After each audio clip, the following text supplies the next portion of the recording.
The 9th generation is most certainly on its way. Microsoft just about confirmed that with its talk of multiple consoles being under development. With Sony, while there hasn't been official word on the PS5 or whatever else it's likely to be called, the games on display at Sony's conference seem to speak for themselves. While some, such as Ghost of Tsushima, were confirmed as running on the PS4 Pro, it's hard to conceive of others, particularly the likes of Cyberpunk 2077 running on the PS4 Pro, let alone the base PS4, without some heavy compromises from what are displayed during our hands-off impressions. And considering the release dates, 2019 and beyond, it's not a far-stretched assumption that some of the titles shown will, at the very least, be cross-gen outings. With the incredible fidelity of some of these titles, we wouldn't be disappointed even if they were cross-gen. It'd only go to show the extent to which developers can coax even better visuals from the aging 8th-gen hardware spec. In our final part of this 4-part series, let's have a look at some of the spectacular late first-party PlayStation titles and just what sets them apart from the rest, visually. Marvel's Spider-Man gives us an impressive look into the full capabilities of the PS4 Pro. With Spider-Man, they're pushing for a cinematic, CG-like look, and this comes through in the artwork, with photorealistic lighting layered over ever so slightly stylized characters and environments for a distinct, soft presentation which holds up well at 4K when using the Pro. Spider-Man ticks all of the usual boxes, with physically based rendering, high-quality material shaders, and dynamic lighting. A particular highlight here is the exceptional post-process pipeline. Standout implementations of depth of field and per-object motion blur highlight the game's CGI aspirations, and the motion blur in particular lend additional fluidity to action and combat.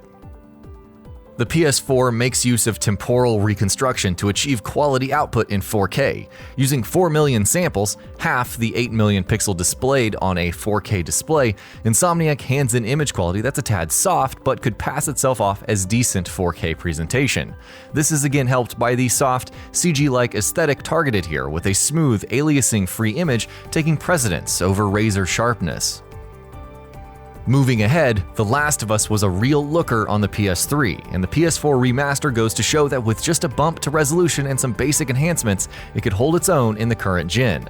The Last of Us 2 does exactly this, except you'd have to extrapolate well into the 9th gen to accommodate the sheer richness of visuals here, which are only topped by an unprecedentedly detailed animation system.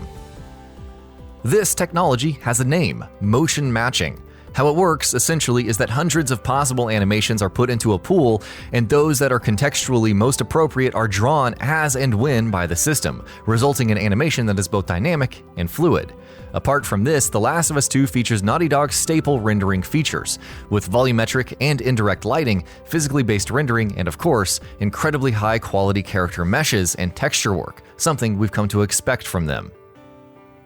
Next up is yet another big game from Sony. Though not quite from first party, Hideo Kojima's next big game will be a PS4 exclusive and will come to the PC sometime in the future if initial reports are to be believed. We still don't know what the heck Death Stranding is all about, but that hasn't prevented Kojima's annoyingly mysterious title from looking fantastic. Guerrilla Games' Decima engine, last featured in Horizon Zero Dawn, makes its return here. Kojima evidently partnered with Guerrilla to utilize their tech. That this was the right decision becomes immediately evident seconds into the E3 trailer. One of Decima's highlights is its use of procedural generation for the layout of objects and foliage. This was used to good effect in Horizon Zero Dawn to create dynamic open-world environments at a relatively low development cost. Considering that Kojima's working with a larger team than before, 300 according to a report, Decima's procedural generation techniques would go a long way towards fleshing out Death Stranding's world with incidental detail. Guerrilla's much vaunted GGX per-pixel lighting solution also makes its debut here in Death Stranding. Considering Kojima's pedigree, other core aspects such as near-photorealistic mo-capped character models can be taken for granted. A standout feature in this respect is the hair rendering, which appears to build on Horizon's fantastic implementation of TressFX. Next up is Days Gone, and it has a firm February 2019 release date. Compared to its initial reveal, the game doesn't seem to be at risk of appearing like vaporware.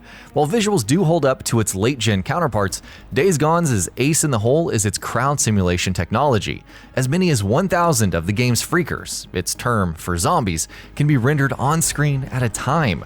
SIE makes use of the Unreal 4 engine in Days Gone, a somewhat unusual choice for a first-party Sony dev. However, this does mean that Unreal 4's considerable feature set carries right over into the game. Furthermore, as seen in the E3 trailer, Days Gone features a considerable degree of environmental destructibility and physics, allowing for dynamic minute-to-minute interactions with the world and with those freakers. We have some concerns how performance will hold up during the game's more intense situations, but we are optimistic. And lastly, we have Ghost of Tsushima, a title that looks amazing from both a technical and an aesthetic standpoint. Even though it was explicitly shown running on a PS4 Pro, this was a title that really had us wondering about the near future of gaming. Was this a cross-gen title? Could a base PS4 hope to run it without significant cutbacks? Whatever the case may be, Ghost of Tsushima is without a doubt one of the most visually arresting titles of this generation. Sucker Punch's earlier work on the PS4, infamous Second Son, was hailed for its particle work. This is taken to a whole new level in Ghost of Tsushima. The E3 demo showcased hundreds of individual leaves whirling in the wind. Draw distances are also spectacular. Even in most intensive open-world titles, detail levels and foliage are noticeably pared back into the mid to far distance, though in Ghost of Tsushima, thick grass rolls on for impossibly long distances.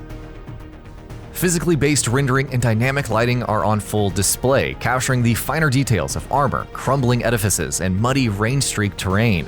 While The Last of Us 2 raised the bar for heavily focused narrative experiences, Ghost of Tsushima offers a truly paradigmatic, exceptional macro-level detail even out in the open world. So, as we come to the conclusion of this 4-part series, let's reflect for a moment on Sony's greatest strength: its strong first-party titles. While Microsoft continues to muddle through with a few flagship first-party series like Forza and Halo, with the expectation that third-party game sales will compensate, for Sony, PlayStation has always been a platform, not just the hardware, but the quality games that encourage you to buy in.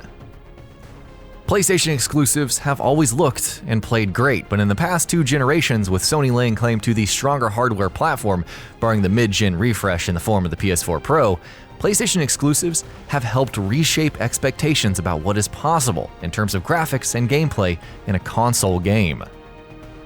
And that about does it for this video. If you enjoyed what you watched and want to see more from Gaming Bolt, you can always hit that subscribe button and turn on the bell icon next to it. That way you will never miss any of our videos.